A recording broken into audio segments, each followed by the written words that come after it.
If God was real, he ought to be overthrown. His subjects would not merely have the right to overthrow him.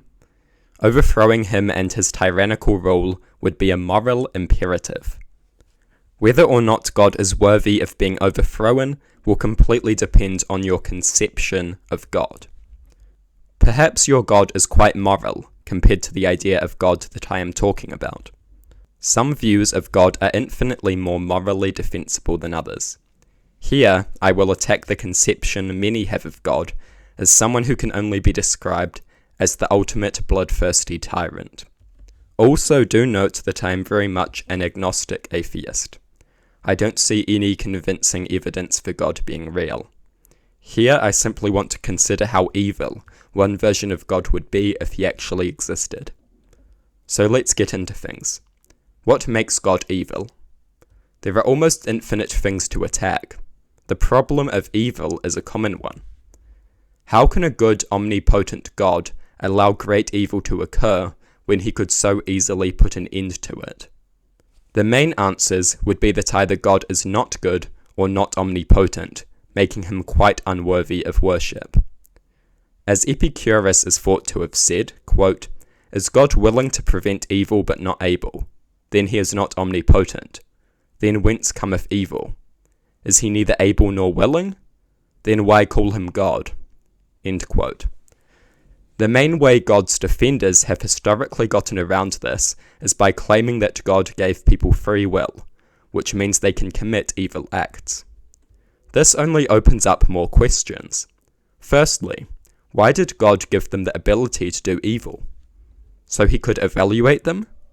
Critically evaluating one's own creation to see if it is fit for eternal punishment seems like a rather strange activity to be engaging in.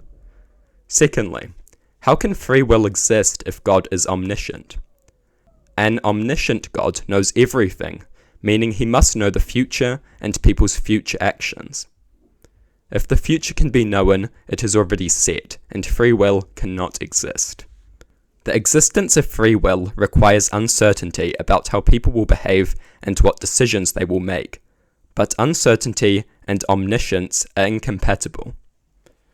God subjects those who do evil to infinite pain. How can infinite pain ever be just if nobody is capable of doing infinite evil? Is this not mindless, bloodthirsty retribution of the most morally reprehensible and sadistic variety?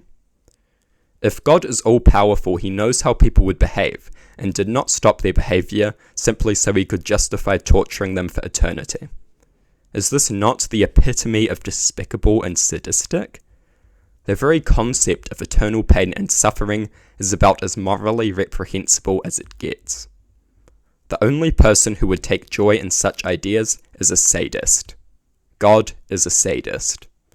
The idea of someone suffering forever is a far worse evil than anything which has ever existed under any of the cruelest dictatorships. And the idea of justice behind this torture is even more absurd.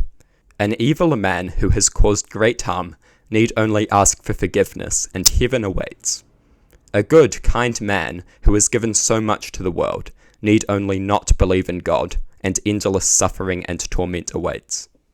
Is this not completely unjust in every conceivable way? God is more sadistic and self-obsessed than any tyrant. Eagerly forgiving any crime no matter how evil, but keeping around a special exception for a lack of belief or faith in him.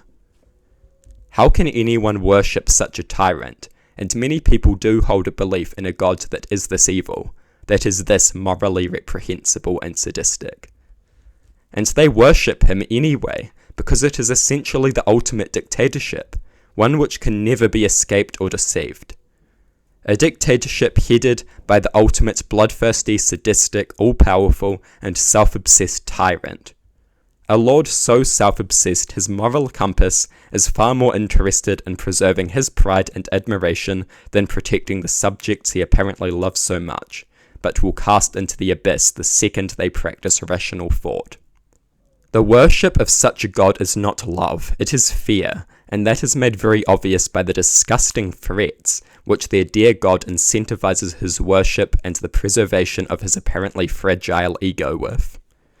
A God who loves you does not threaten to subject you to eternal suffering for simply siding with the evidence and concluding he probably does not exist.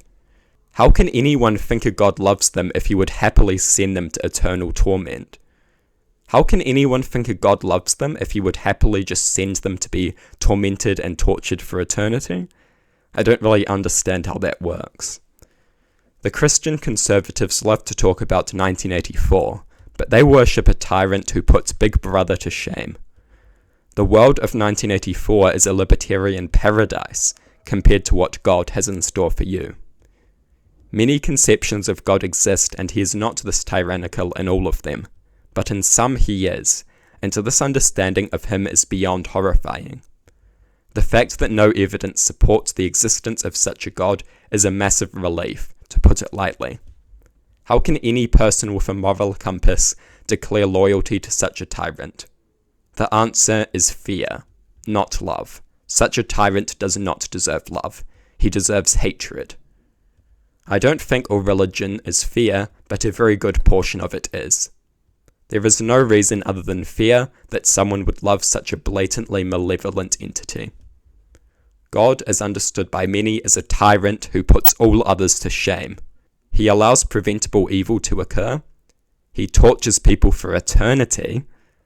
The quality which he regards most important is not kindness, compassion, generosity, or anything of the sort. It is loyalty to him, and this comes before anything and everything else.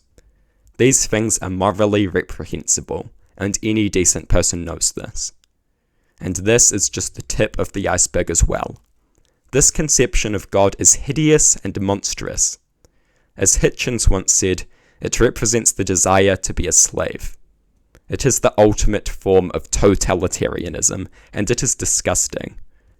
This idea is disgustingly evil and reprehensible, and we best thank God that it seems to be nothing but fiction.